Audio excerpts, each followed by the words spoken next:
Welcome guys. इस video में हम देखेंगे क्लास 6 मैथ्स चैप्टर 5 बीजगणित की वर्कशीट। शुरू करते हैं। पहला प्रश्न है x तथा 7 का योगफल। तो योगफल यानी कि हमें x और 7 को गुणा करना है। तो जब हम x और 7 को गुणा करेंगे तो इसी प्रकार लिखेंगे और इसका आंसर क्या होगा 7x। इसका आंसर होगा 7x। ठीक है, तो जब हम कोई वेरिएबल और कांस्टेंट को x और ये सब जो हम अल्फ़ाबेट्स को लेते हैं उनको वेरिएबल्स कहते हैं, और ये जो 1 2 3 4 ये सब होता है फिक्स्ड नंबर, उसको हम कांस्टेंट कहते हैं। ठीक है, आपने चैप्टर में एक्सरसाइजेस करी होगी तो आपको थोड़ा बहुत तो नॉलेज होगी, और उसी नॉलेज से हम इस वर्कशीट को सॉल्व करेंगे। ठीक है, तो x इंटू 7 जब हम वेरिएबल और कांस्टेंट को मल्टीप्लाई करते हैं तो उसको हम 7 इंटू एक्स के बजाय इस प्रकार भी 7x भी लिख सकते हैं। ठीक है, दूसरा है y 5 से y घटाने पर अंतर। तो 5 से हमें y घटा देना है, जैसा बोल रहा है वैसा हमने किया। 5 से y घटाने को बोल रहा है क्वेश्चन में, तो 5 माइनस y हमने लिख दिया। अब क्योंकि हमें नहीं पता कि इस y की क्या वैल्यू है, 1 है 2 है 10 है 15 है, क्या वैल्यू है y की हमें जानकारी नहीं है, इसीलिए हम y को इसी प्रकार छोड़ेंगे और यही एक्सप्रेशन जो है वो हमारा आंसर होगा।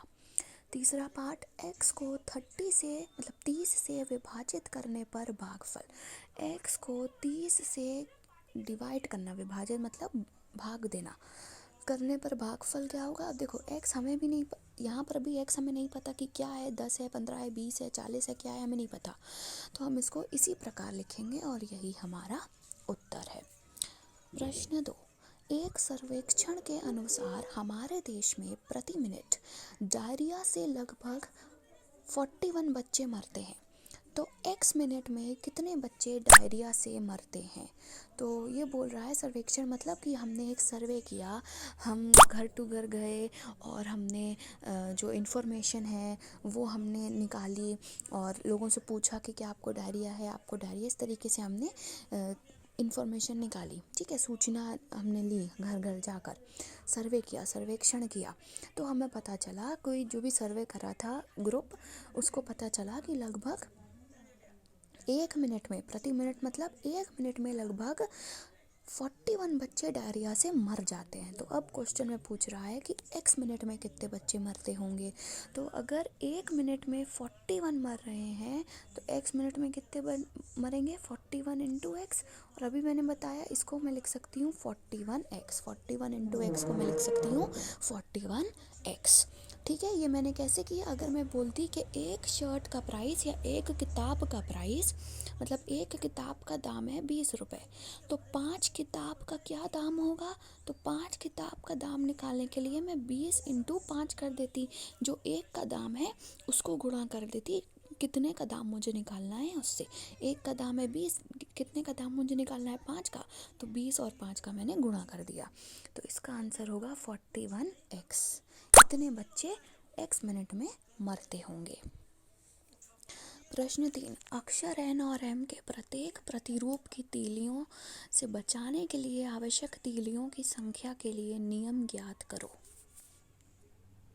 ठीक है, हाँ, तो अगर आप देखें n हम ऐसे बनाते हैं,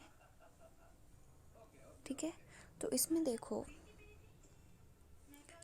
ये एक डंडी है, ये एक डंडी है और ये एक डंडी है। ठीक है, तो 3 तीलियां हैं। ठीक, अब अगर हमें 2 n बनाने हैं तो 3 तीली ऐसे लगेगी, 3 तीली ऐसे लगेगी, यानी कि 6 तीली लगेंगी। ठीक है, यानी कि एक n बनाने में 3 तीलियां लग रही हैं, तो 2 n बनाने में हमें 6 तीलियां लगेंगी। कैसे, 3 दूना 2 हमने कर लिया। लेकिन अब अगर मुझे x n बनाने हैं, ठीक है, मतलब मुझे नहीं 10 15 नहीं बनाने, मुझे x नंबर ऑफ n बनाने हैं, तो उसके लिए मैं क्या करूँगी, इस 3 को x से गुणा कर दूँगी। ठीक है, कि मुझे 3x तीलियाँ चाहिए होंगी xn बनाने के लिए।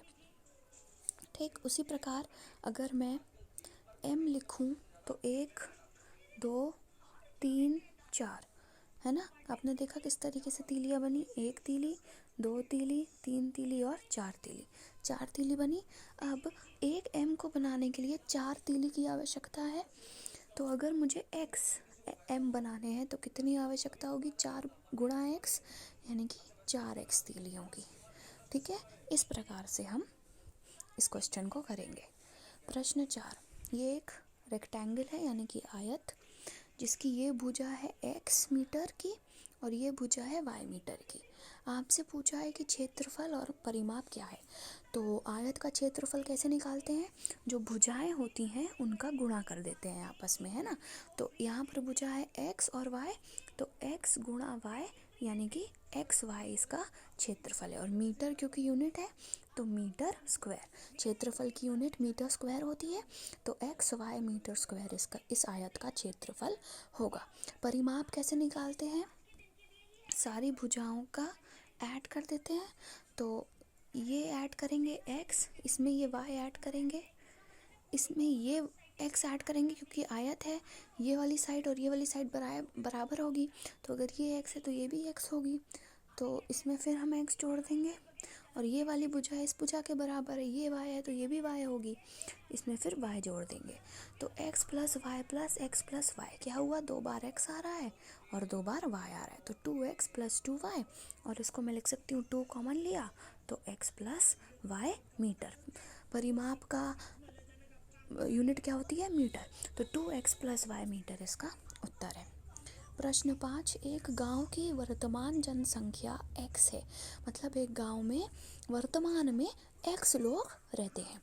वर्ष के अंत में इसकी जनसंख्या y गुनी हो जाती है, मतलब वर्ष के अंत तक, जब तक साल बीतता है तब तक उस गांव की जनसंख्या y गुनी हो जाती है, मतलब x की y गुनी। तो जब गुना लिखा होता है तो हम गुणा कर देते हैं, मतलब मल्टीप्लाई कर देते हैं। गुना लिखा होता है तो हम गुणा कर देते हैं, ठीक है। तो x का y गुना हो जाएगी, x इंटू वाई। इसी दर से वृद्धि होने पर 4 वर्ष बाद गांव की कुल जनसंख्या क्या होगी, कुछ नहीं, कुल जनसंख्या क्या होगी। तो अगर ऐसा क्वेश्चन दिया है 4 वर्ष बाद, तो 1 वर्ष के अंत में तो y गुनी हो जाती है, तो 4 वर्ष के अंत में कितनी होगी, 4 गुणा y। तो यानी कि ये जो x y है इसमें 4 और मल्टीप्लाई कर देंगे, तो फाइनल आंसर क्या होगा, 4xy। ठीक है, समझ में आ रहा है, जैसा जैसा बोला मैंने वैसा वैसा कर दिया। वर्तमान जनसंख्या थी x, 1 साल के बाद x का y गुना हो जाती है तो xy हो जाती है।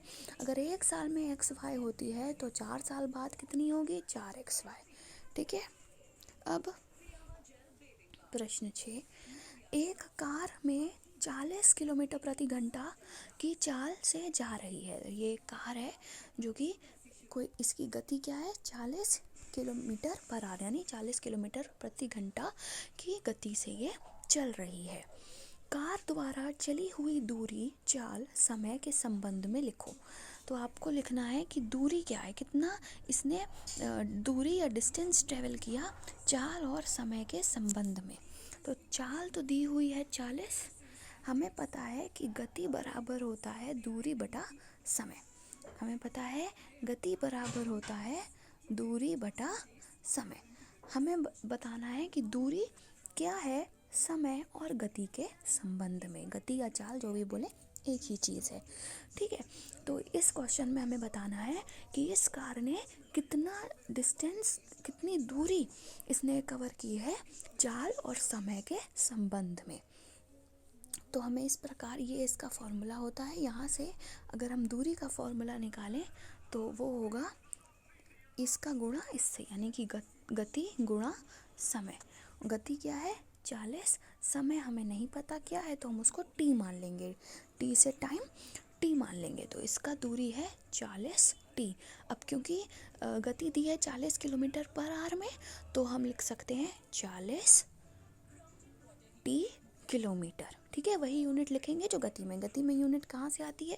अभी मैंने बोला गति क्या है? दूरी बटा समय। दूरी यानी कि कितना डिस्टेंस उसने ट्रैवल किया, कितना उसने जगह ट्रैवल करी, जिसको हम किलोमीटर मीटर में नाप सकते हैं। यहाँ पर हम किलोमीटर में नाप रहे हैं, तो किलोमीटर बटा समय क्या है? घंटा, तो घंटा लिखा, ये है ना। इसी प्रकार ये गति की यूनिट निकली है, तो दूरी की यूनिट क्या है? किलोमीटर। तो इसीलिए हम लिखेंगे 40t किलोमीटर इतनी दूरी है ट्रैवल करा। अगर 1 घंटे की बात होगी तो टी को हम 1 लिख देंगे, और कितना दूरी ट्रैवल होगा? 40। अगर 2 घंटा होगा तो टी को हम 2 लिख देंगे, और कितना दूरी होगी? 40 दूना 2 80। इस प्रकार ये निकाल सकते हैं। फिर प्रश्न 7, अचर लिखो।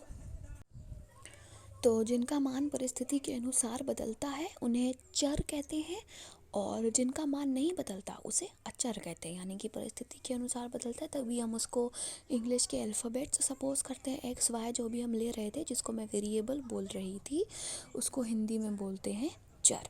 जिसका मान बदलता रहता है, कोई फिक्स्ड नहीं रहता। और जिसका मान नहीं बदलता, जैसे 7 है, 7 का 7 ही रहेगा, 5 का 5 ही रहेगा, तो ये मान नहीं बदल रहा, तो इसको कहेंगे अचर। तो यहाँ पर आपको अचर निकालना है जिसका मान ना बदल रहा हो। तो अचर क्या है? 3। अचर क्या है? 1। ठीक, ये 3 और 4 भी है। यहाँ पर चर और अचर छांटना है। तो चर जिसका मान बदलता है, याद रखना। अचर जिसका मान नहीं बदलता है। तो चर जिसका मान बदलेगा वो इंग्लिश के अल्फ़ाबेट्स होंगे। ठीक है, तो एक्स वाई जेड ये सब चर हैं। ए और बी चर है, ये 5 अचर है। ठीक है, तो हो गया ये वर्कशीट।